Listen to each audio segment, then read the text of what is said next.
Buscai as coisas lá do alto, onde Cristo vive. Colossenses capítulo 3, versículo 1.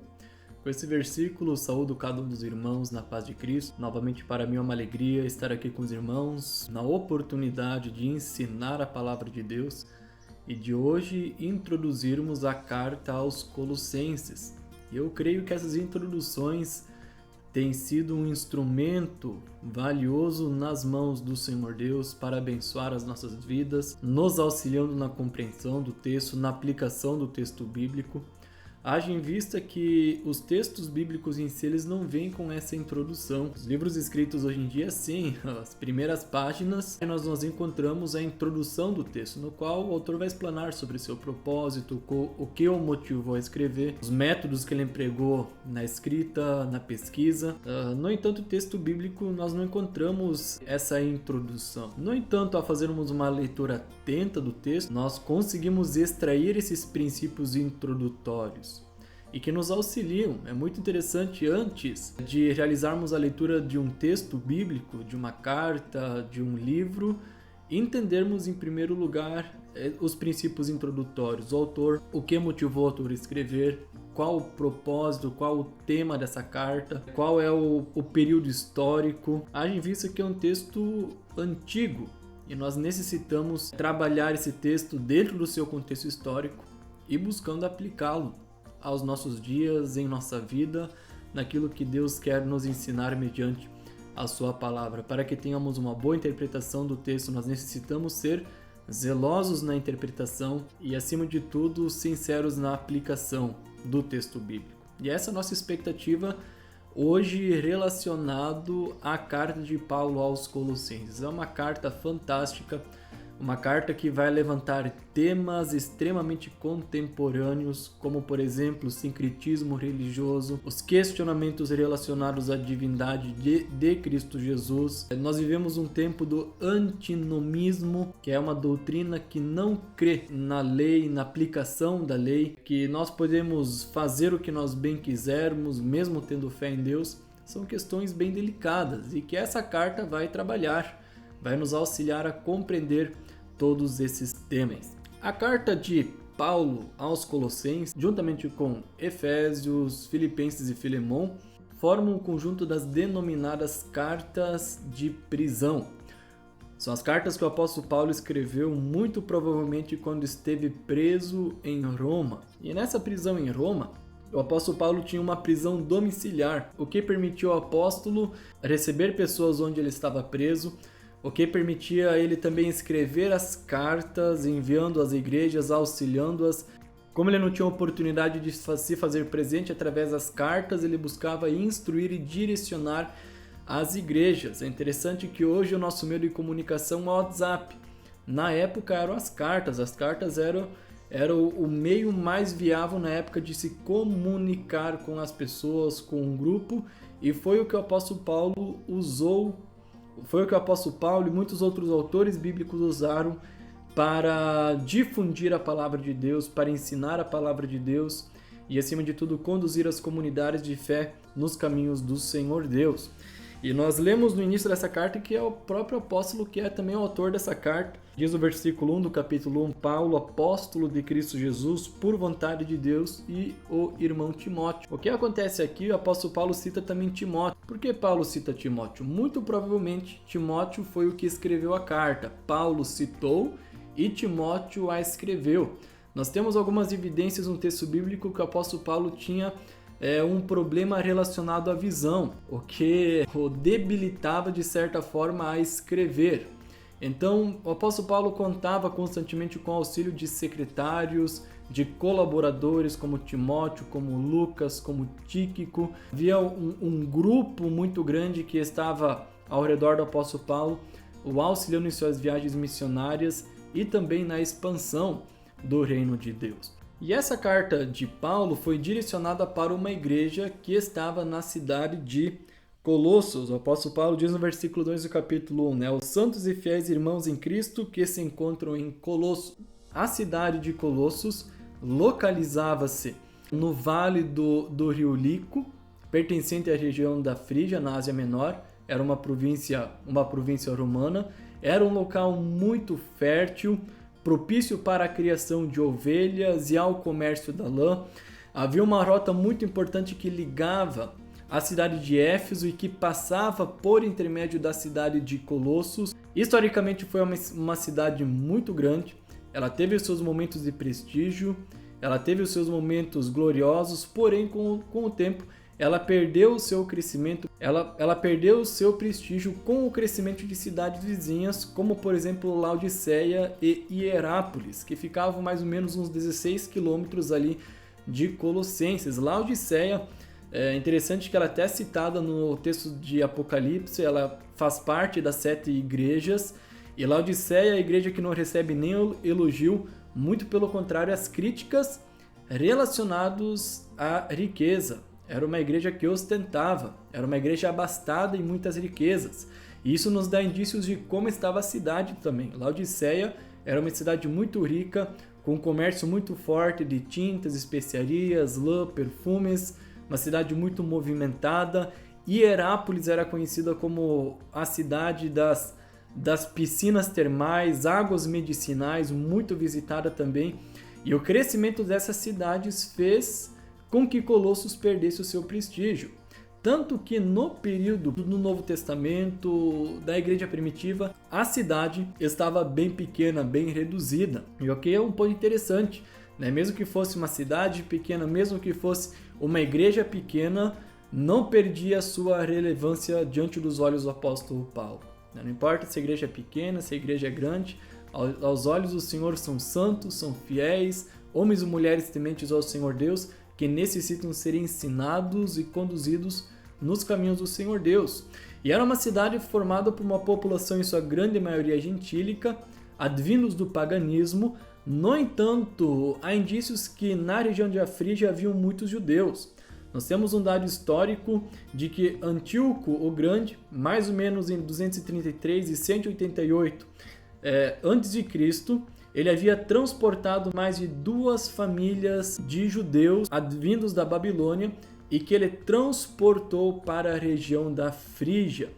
E é interessante que lá em Atos 2, quando nós lemos em Atos 2, capítulo 10, o dia de Pentecostes, quando os judeus iam para Jerusalém para essa grande celebração, nos diz o texto que haviam pessoas advindos da Frígia, eram judeus. Nos dá indícios que realmente haviam judeus naquela região, e o próprio contexto da carta dos Colossenses nós vamos perceber alguns indícios, algumas evidências relacionadas à presença do judaísmo ali naquele local, né? Relacionado a festas, relacionado a bebidas, relacionados à lua nova ou então ao dia do sábado. Tudo isso faz referência ao judaísmo, nos dá certeza de que havia a presença de judeus também. Então formada por gentios, mas também por judeus, e isso interferia diretamente na igreja em Colossos. Sobre a igreja em Colossos, nós não temos nenhum registro bíblico sobre o seu surgimento, né, sobre a sua fundação. Diante das evidências, provavelmente Paulo não foi o fundador dessa igreja. Paulo enviou a carta sim para essa comunidade de fé, mas Paulo não foi o fundador. Por que Paulo não foi o fundador dessa comunidade de fé? É interessante que lá no capítulo 2, no versículo 1, ele nos diz que ele não havia visto as pessoas ali face a face. Mas quem então foi o fundador dessa comunidade de fé? Alguns deduzem que as pessoas que estavam no dia de Pentecostes em Jerusalém, onde o Espírito Santo foi derramado sobre a igreja, aqueles 3.000 se converteram ao Senhor, que haviam pessoas ali da Frígia, diz o texto de Atos que haviam pessoas, e que algumas pessoas ali da Frígia se converteram ao Senhor Jesus, elas levaram o testemunho e a partir disso surgiu uma comunidade de fé. É uma suposição. A outra, e que é o argumento mais aceito, é de que Epáfras foi o fundador dessa igreja. É interessante que na terceira viagem missionária, o apóstolo Paulo ele ficou 3 anos na cidade de Éfeso. E diz lá no capítulo 19, no versículo 10, que todos os habitantes da Ásia ouviram a palavra de Deus. É interessante que ali na escola de Tirano, o apóstolo Paulo, ele passou a formar discípulos, a ensinar de uma forma toda especial alguns discípulos. Cremos que Epáfras estava dentre esses discípulos, ele ouviu a pregação do apóstolo Paulo, e segundo o que nós encontramos na carta de Colossenses também, Epáfras foi o fundador dessa comunidade de fé. No versículo 7, desde o início do capítulo 1, o apóstolo Paulo está falando sobre a fé, sobre o amor que essa comunidade tinha no Senhor Deus, sobre a esperança, que eles ouviram o evangelho, que eles entenderam o evangelho pela instrução de Epáfras. Então, muito provavelmente Epáfras foi o fundador dessa comunidade de fé, e não apenas da cidade da igreja em Colossos, mas também de Laodiceia, de Hierápolis. Lá no capítulo 4, no versículo 12, o apóstolo Paulo ainda escreve: saúda-vos Epáfras, que é dentre vós. Epáfras era um colossenses, servo de Cristo Jesus, o qual se esforça sobremaneira continuamente por vós nas orações, para que vos conserveis perfeitos, plenamente convictos em toda a vontade de Deus, e dele deu testemunho de que muito se preocupa por vós, pelos de Laodiceia e pelos de Hierápolis. Então, provavelmente Epáfras fundou a igreja em Colossos, em Laodiceia e Hierápolis também, que eram cidades próximas, mais ou menos 16 quilômetros de distância uma da outra. A comunidade de fé então era formada por uma grande maioria gentílica, porém com alguns judeus. Tinha um bom testemunho. No início do capítulo 1, o apóstolo Paulo fala: desde que ouvimos da vossa fé em Cristo Jesus, do amor que tendes para com todos os santos, por causa da esperança reservada nos céus, da qual ouviste pela palavra do evangelho, que chegou até vós, que está produzindo fruto no mundo todo, tal acontece também entre vós, desde o dia que ouviste e entendeste a graça de Deus. Interessante, era uma igreja que estava dando um bom testemunho, era uma igreja que estava produzindo frutos para a glória de Deus. No entanto, a igreja estava passando por uma série de problemas. Nos bastidores haviam algumas heresias, falsos mestres, haviam algumas doutrinas estranhas, querendo de alguma forma complementar a fé cristã. Eles não estavam negando o cristianismo, eles queriam complementar o cristianismo com princípios judaicos e com doutrinas gnósticas. E o que também motivou a escrita dessa carta por parte do apóstolo Paulo em defesa da doutrina cristã. E aí nós podemos ir para a carta, né? O que nós vimos até aqui agora vai contribuir para que nós entendamos a carta. Qual o motivo de Paulo tê-la escrito? Então, provavelmente, segundo as evidências que nós encontramos na carta, Epáfras viajou até Roma para visitar o apóstolo Paulo. Epáfras era o líder ali da igreja, muito provavelmente era o pastor ali da igreja, e ele vai então até o apóstolo Paulo, levando as notícias ali da comunidade de fé, as boas notícias da comunidade da fé, no entanto relatando sobre os problemas. Epáfras, conhecendo o apóstolo Paulo, reconhecendo nele um líder espiritual, Paulo era um apóstolo de Cristo Jesus, ele tinha autoridade. Então Epáfras relata sobre os problemas doutrinários, as heresias que estavam surgindo e muito provavelmente pediu para que o apóstolo Paulo endereçasse uma carta para a igreja, auxiliando a comunidade de fé para que permanecessem fiéis, radicados na fé, radicados na doutrina cristã e não se deixassem seduzir por essas filosofias e doutrinas humanas que estavam surgindo nos bastidores dessa comunidade de fé e que não poderiam ser desconsiderados. Porque é interessante que no capítulo 1, no versículo 8, o apóstolo Paulo fala que Epáfras havia relatado a ele sobre a condição ali da comunidade de fé, as coisas boas, mas também os problemas. Mas afinal de contas, qual era essa doutrina que estava colocando a igreja ali em Colossos em perigo? Muitos afirmam que era um tipo de gnosticismo judaico. Era uma mescla do gnosticismo juntamente com o judaísmo. E o que muitos chamaram de heresia dos colossenses. Era algo que estava acontecendo ali e que podia se expandir para as outras comunidades de fé, para os outros lugares. O grande problema nessa doutrina era que eles não estavam querendo uma ruptura com o cristianismo, mas eles queriam complementá-lo. Eles queriam aprimorar o cristianismo, como se não fosse suficiente a doutrina cristã, a fé cristã, Jesus Cristo. Eles queriam dar uma complementada. E é interessante nós observarmos, por exemplo, dentro do gnosticismo, o gnosticismo vem de gnose no grego, que é conhecimento. E esses gnósticos negavam a doutrina da criação, né, que a criação foi feita pelo Senhor Deus. Eles tinham uma concepção que a matéria era má e que o Senhor Deus, sendo santo e perfeito, ele não poderia entrar em contato com a matéria, pois era mau. Eles negavam a divindade de Cristo Jesus. Com a matéria má, como que Jesus, sendo santo, ele habitou entre nós seres humanos pecadores e falhos? Eles negavam essa transcendência de Deus, esse contato de Deus com o humano. E eles queriam que, como eu já comentei, a matéria era má e logo também o corpo humano é mau. E como o corpo humano é mau, o ser humano poderia fazer o que quisesse com o seu corpo, não importando muito o que ele fizesse. O importante é o espírito. E eles queriam que o espírito ele poderia ser aprimorado através do conhecimento, né? De um conhecimento culto, de um conhecimento misterioso, através de visões, consulta aos espíritos. É interessante que não é muito diferente do que nós percebemos em muitos lugares, né? Então o apóstolo Paulo, diante disso, ele sai em defesa da fé cristã, em defesa da doutrina cristã, em defesa das doutrinas fundamentais da fé cristã. E é interessante que o apóstolo Paulo aqui é um apologeta nato, defendendo com veemência a doutrina cristã desses ataques. E nós vamos perceber, portanto, quanto Paulo exalta nessa carta a doutrina de Cristo Jesus. O apóstolo Paulo tem uma cristologia elevada aqui. Havia um ataque direto à divindade de Cristo Jesus, à suficiência de Cristo Jesus. E é interessante que nós vamos perceber, por exemplo, no capítulo 1, versículo 15, este é a imagem do Deus invisível. Quem é Jesus? É a imagem, é o espelho, é a imagem perfeita do Senhor Deus. Lá no versículo 2:9 ele é escrita: porque nele, em Jesus, habita corporalmente toda a plenitude da divindade. Jesus veio ao mundo e ele vem a um corpo, com um corpo humano, sim, mas com toda a plenitude da divindade. Jesus é Deus, Jesus é Senhor. Jesus não foi um simples ser humano.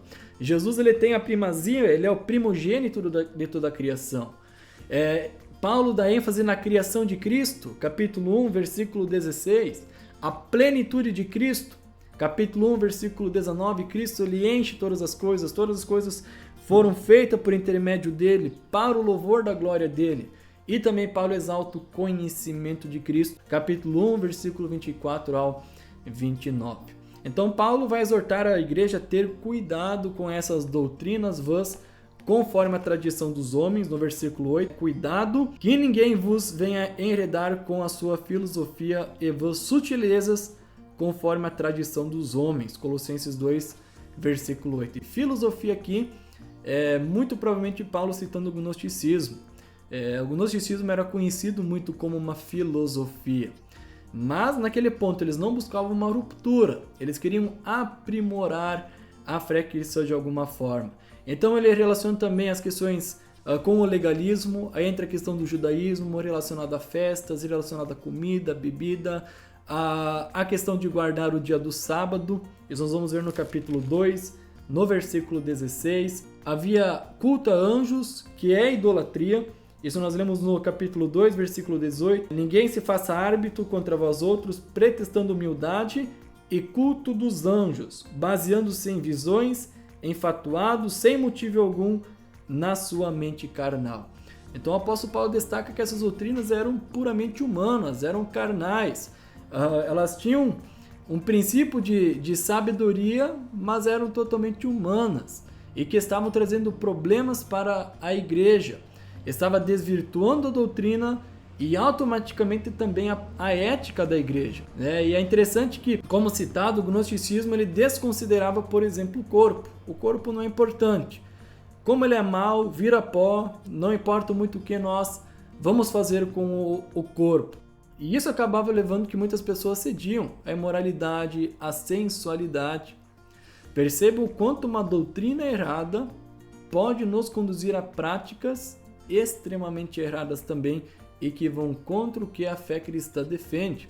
Então Paulo escreve esse tratado apologético com uma alta cristologia, com uma alta doutrina de Cristo, enviando-a por intermédio de Tíquico. É interessante que provavelmente Epáfras permaneceu ali com o apóstolo Paulo, e ele envia então essa carta juntamente com Tíquico, o qual informaria a igreja relacionada à situação do apóstolo Paulo, E juntamente com Tíquico, o apóstolo Paulo também enviou Onésimo. Onésimo era de Colossos, Filemon era de Colossos. Então ele envia juntamente com Tíquico a carta aos Colossenses, Onésimo, e também a carta a Filemon, que está também na palavra de Deus, está registrado, está inserido no cânon bíblico a carta a Filemon, sobre a situação de Onésimo e que Filemon perdoasse Onésimo do que ele havia feito, fugido. Onésimo era escravo, ele acabou fugindo do seu senhor, que era Filemon, e pela graça de Deus ele se encontrou com o apóstolo Paulo ali em Roma. Paulo pregou o evangelho para ele, se converteu, e Paulo envia Onésimo de volta ao seu senhor por intermédio de Tíquico. E Paulo ainda ordena que essa carta ela fosse lida também na igreja de Laodiceia. Então, nós lemos o capítulo 4, versículo 16. Né? E uma vez lida essa epístola perante vós, providenciai, porque seja também lida na igreja dos laodicenses. Então, essa carta dos Colossenses provavelmente se tornou uma carta circular, não ficou apenas em Colossos, passou por Laodiceia, deve ter ido para Hierápolis, uma carta circular. As comunidades de fé foram exortadas, foram edificadas, fortalecidas na fé, por intermédio dessa carta do apóstolo Paulo, direcionada ali para a igreja de Colossos e para todas as demais. Muito provavelmente essa heresia ali dos colossenses já havia se alastrado para outras comunidades de fé, e o apóstolo Paulo já aproveita a oportunidade para que essa carta fosse lida nas outras comunidades de fé e a fé fosse confirmada no coração e na vida das pessoas. Ainda queremos refletir, queridos, por que essa carta é importante hoje? Temos que entender que o texto bíblico, sim, é um texto antigo, são mais de 2000 anos e muitas coisas de lá para cá mudaram. Questões históricas, questões culturais, elas são realmente bem distintas. No entanto, a carta aos Colossenses, ela traz muitas verdades contemporâneas. Então, por que essa carta é importante hoje? Em primeiro lugar, ela é importante diante dos questionamentos da divindade de Cristo Jesus. Nós percebemos que essa carta aqui é altamente cristológica. Paulo, como apologeta, ele defende com unhas e dentes a doutrina de Cristo Jesus. Jesus é o Deus encarnado, Jesus é Deus. Ele esteve presente na criação, esteve presente em toda a história, ele é de eternidade a eternidade. Ele é filho de Deus, ele subiu aos céus, está à destra de Deus. E é interessante que, como na época a divindade de Cristo estava sendo questionada, em nossos tempos, o que mais nós temos visto são os questionamentos relacionados à divindade de Cristo Jesus, ainda mais os meios acadêmicos. É interessante que muitos consideram Jesus como um personagem, como um indivíduo histórico. Isso é negável. É impossível nós negarmos a existência de Cristo Jesus. Os dados históricos, as referências são inúmeras. São livros e livros de referências da existência de Cristo Jesus. Mas o grande ponto, queridos, está na divindade. As pessoas creem que Jesus foi histórico. As pessoas creem que Jesus foi um profeta, muitas creem que Jesus foi sim um mestre, muitas creem que Jesus foi um camarada simpático, pregou amor, pregou paz, fez a diferença, mas é por aí. Jesus apenas como humano.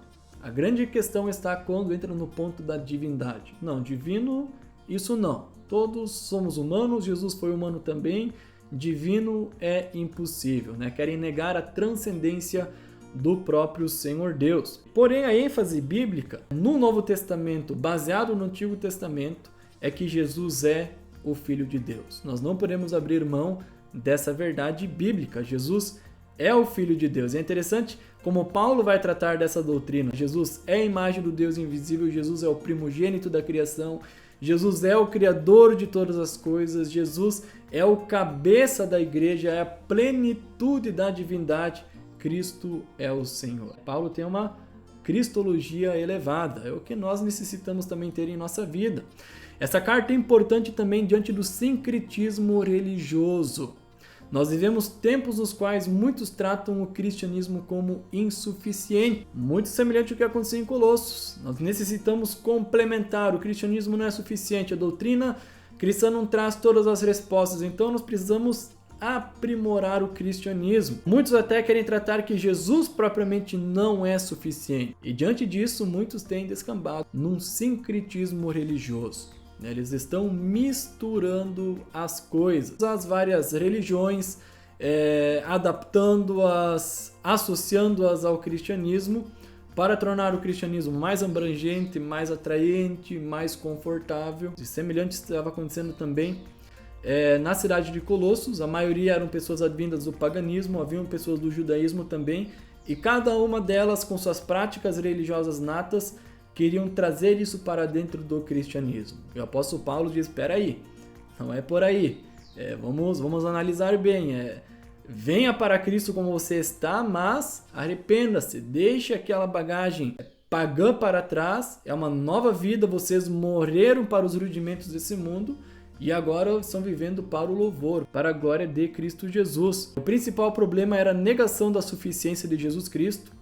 Para muitos, Jesus era necessário, mas não suficiente, e trazia práticas estranhas, doutrinas de homens para complementar a fé. Isso não é novidade, pois vemos acontecendo de forma muito semelhante em nossos tempos, em muitas denominações evangélicas. O terceiro motivo dessa carta ser importante está relacionado à ética cristã. Nós sabemos que a doutrina ou a heresia que estava conturbando a igreja ali era um gnosticismo aliado ao judaísmo. Interessante que vários autores concordam com isso, como Hendricks, Wiertz e o próprio Hernandes, concordam que era um gnosticismo aliado a um judaísmo. E como já citado, o gnosticismo não veio para substituir o cristianismo, eles queriam complementar. E como citado, eles consideravam a matéria do corpo humano má. Não importava muito o que a pessoa fazia com o corpo humano. E diante disso, o apóstolo Paulo ele passa a defender a ética cristã. Muitos cedendo a esse pensamento gnóstico, cederam à imoralidade, à sensualidade, permitindo fazer coisas absurdas com seus próprios corpos, à embriaguez. E o que o apóstolo Paulo exorta a igreja aqui?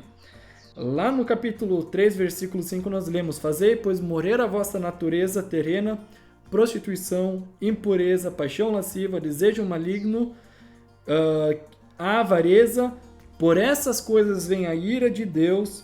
Agora, porém, despojai-vos igualmente de tudo isto: ira, indignação, maldade, maledicência, linguagem obscena do vosso falar. Então o apóstolo Paulo dizendo: olha, deixem dessas práticas de lado. Isso não faz parte do cristianismo. É uma nova vida. O cristianismo nos chama a abrir mão da nossa carne. Façam morrer a carnalidade. E é interessante porque em nossos tempos nós temos vivido tempos com uma certa moda que tem pegado em muita gente, até mesmo entre cristãos, que muitos dizem: meu corpo, minhas regras. É meu corpo, faço o que eu quero. Outros dizem: não importa como eu penso, o importante é fazer a coisa certa. Tudo isso é um tipo modernizado do gnosticismo antigo. Não há nada de novo debaixo dos céus. Se Jesus é Senhor, queridos, nós devemos submeter a nossa vida a Ele. A nossa vida, a nossa vontade, as nossas motivações, a nossa vida pertence ao Senhor, não pertence a nós. Eu não tenho o direito de fazer o que eu quero com o meu corpo. Eu devo fazer aquilo que Cristo propõe que eu faça dentro do seu reino. E ela é importante também diante da apologética. Paulo nessa carta é um apologeta nato. Haviam sérios problemas doutrinários na igreja, infiltrando na comunidade de fé, e Paulo então prefere prevenir. Paulo entendia muito bem que pequenos fios com o tempo formam uma corda, e queridos, arrebentar uma corda depois não é fácil. Da mesma forma, nós podemos aplicar isso à igreja. Pequenos erros, sendo alimentados com o tempo, formam grandes problemas e que dificilmente nós conseguimos quebrar depois. Viram um hábito, viram uma prática, e nós muito bem sabemos o quão difícil é mudar um hábito em nossa vida. E por isso Paulo prefere prevenir. Paulo escreve em alto tom uma apologia, defendendo a fé cristã, chamando a igreja para o compromisso, chamando a igreja para que estivessem radicados, edificados na fé em Cristo Jesus, que pensassem nas coisas do alto, que buscassem as coisas do alto, que fizessem morrer a natureza terrena, que se despojassem no velho homem e se revestissem, 3:12, revestissem como eleitos de Deus, santos amados, de ternos afetos e misericórdia, de bondade, de humildade, dizendo também: habite ricamente em vós a palavra de Cristo, instruí-vos, aconselhai-vos mutuamente com toda a sabedoria, louvando a Deus, e tudo o que fizerdes, seja em palavra, seja em ação, fazei-o em nome do Senhor Jesus, dando por ele graças a Deus Pai. O apóstolo Paulo defende a fé cristã com unhas e dentes diante dos desafios. E nós também, queridos, somos chamados a sermos apologetas de Deus, defendermos a fé cristã diante das tentações, diante das filosofias que nós encontramos nesse mundo. Nós vivemos uma sociedade com uma multiplicidade de filosofias humanas e que tem em muito prejudicado muitas denominações, muitas comunidades de fé e fazendo a fé cristã verdadeira sucumbir. Isso é preocupante. Nós necessitamos voltar à palavra de Deus, ao que Deus quer nos ensinar e crer que ela é a única fonte e regra de fé para a nossa vida cristã. A palavra de Deus é suficiente, Jesus é suficiente e o cristianismo também é suficiente para nos conduzir à eternidade, para junto com o Senhor Deus e nos ensinar a viver aqui uma vida de serviço ao Senhor Deus, de serviço ao próximo e com uma fé firme no Senhor. O contexto que vivemos torna o estudo de Colossenses oportuno. Ataques às doutrinas fundamentais são cada vez mais recorrentes. Necessitamos nos defender com a verdade bíblica. O grande desafio, tal qual foi para os colossenses, é vivermos uma vida de fé em Cristo Jesus, amando ao próximo, radicados na doutrina em meio a uma sociedade e cultura que tem oferecido as mais diversas filosofias, que tem aparência de sabedoria, mas que acabam corroendo a verdadeira fé nas igrejas.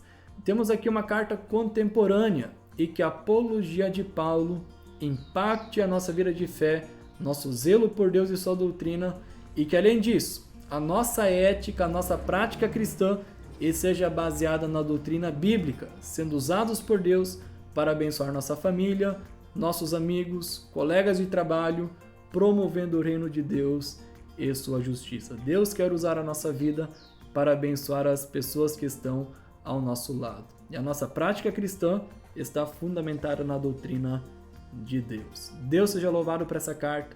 Louvamos a Deus por esse ensino precioso e que Deus nos dê sabedoria para aplicarmos em nossa vida, na nossa comunidade de fé, permitindo o crescimento e o desenvolvimento da fé na vida das pessoas.